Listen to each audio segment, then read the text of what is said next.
test control rooms in Britain, but it could just as easily be in Canada, Japan, the United States, or nearly anywhere in Europe. For nuclear power stations in the 1970s are becoming as familiar as those from oil or coal, and many more are being built.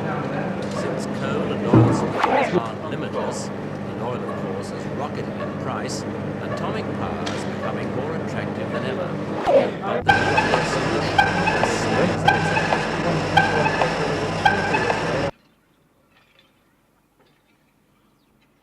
in the United States, half the country's reactors, 23, have just been closed down to check for faults in their emergency cooling systems. It's not the first time that American nuclear power stations have come under scrutiny from scientists, politicians, and sundry safety critics.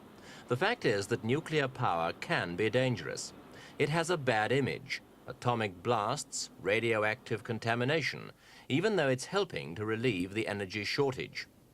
Among those who believe nuclear power should be used more to conserve other fuels is the chairwoman of America's Atomic Energy Commission, Dr. Dixie Lee Ray.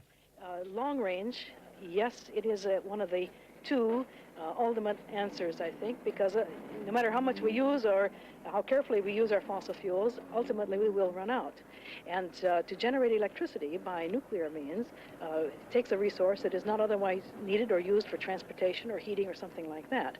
I think also we must develop solar power, but there's a great deal of engineering and scientific study that has to be put into that before we're able to use solar power for generating electricity. And right now, the only feasible route we have to go, other than fossil fuel, is nuclear power.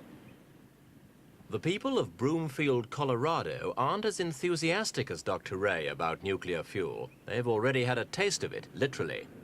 Water for Broomfield's 13,000 inhabitants comes from a reservoir outside town, but it was found recently to be polluted by radioactive tritium, and almost everyone had drunk some.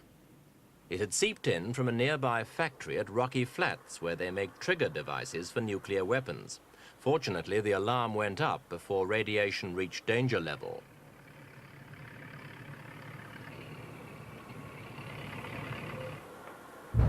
This is the most densely packed nuclear establishment in the world, Windscale in northern England.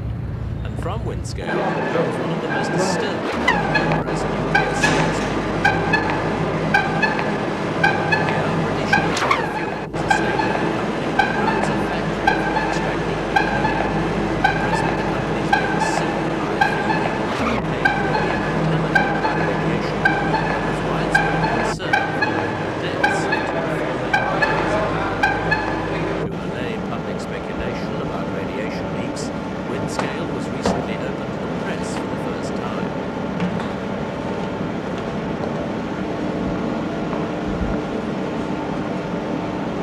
The company is clearly hyper-conscious about safety, but there have been two serious radioactive spillages in the past 18 months.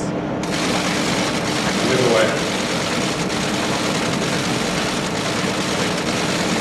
The company argues that its safety regulations exceed present international requirements. Even these may prove not to be strict enough, as fresh facts about the dangers of processing radioactive materials. There are 5 in space where the Americans staying below 70 on this part of the scale.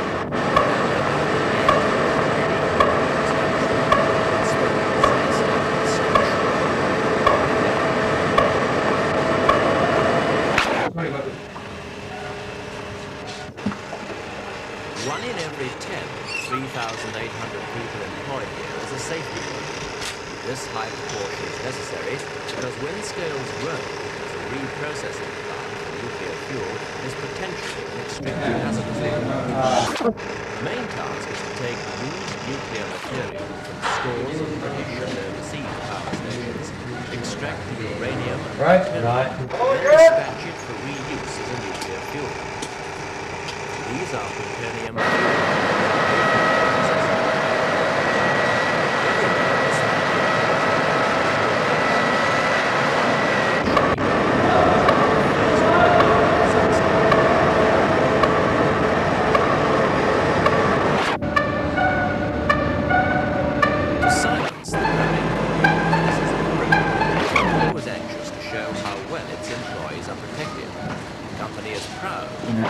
extensive medical facilities it has to carry out regular checks on workers' health.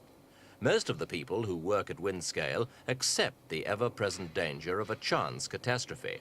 Apart from following safety rules, there's nothing they can do about it. But some are anxious over the risk of dying from a slow build-up of radiation. In fact, that risk is far greater than had previously been thought. A new American report, compiled after tests on dogs, has shown that the danger level for radiation from plutonium is 100,000 times lower than that accepted at present.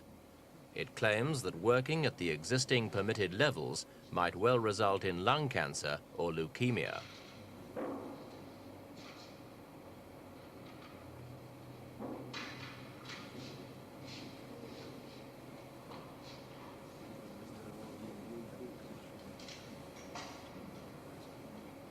British Nuclear Fuels maintain that the deaths of two of their workers within 24 hours of each other was entirely coincidental.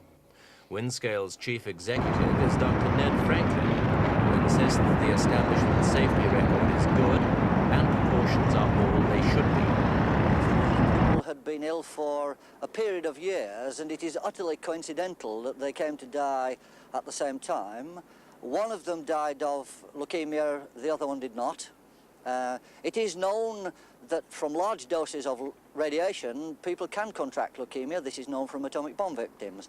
What we can say is that in 20-odd years of operation of this factory, the number of cases of leukemia arising here is no more than one would have expected, and indeed perhaps slightly less than one would have expected from the same number of the population at large in the country.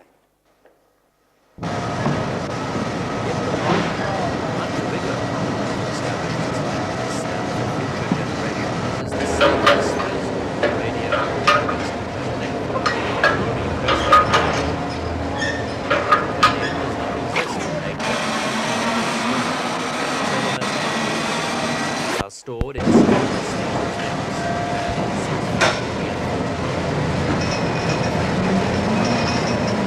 But present for this material is to convert it into a glass in which it will not be leachable by any form of natural water, so that the activity will be permanently bound in. This glass may be stored probably in artificial water-filled caverns or something of this type, though in the longer term it could perfectly well be stored in the deep ocean. America will leave an even deadlier bequest. This site at Idaho Falls contains over 3 million cubic feet of radioactive waste.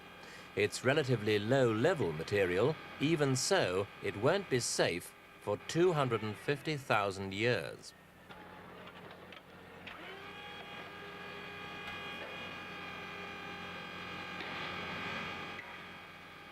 On recent evidence, only a few pounds of plutonium waste, dispersed by error or through malice, could theoretically wipe out a population of millions. That's the sort of statistic governments must weigh in the balance when they consider accelerating their investment in cheap and otherwise attractive nuclear energy. Even the supporters of atom power caution that it needs to be treated with respect. You can never, for sure, 100% certainty, depend upon human beings operating things completely the way they're supposed to be. I suppose it's the human error that is maybe the greatest risk. Also, the things that we make, the materials and the machinery and the components made by human beings. There's always a certain risk that there may be a defect someplace. That's why we have to take extraordinary precautions. There is no industry in the world that's ever known that is as inspected and for which there are as many safeguards and subject to as much care as the nuclear power industry.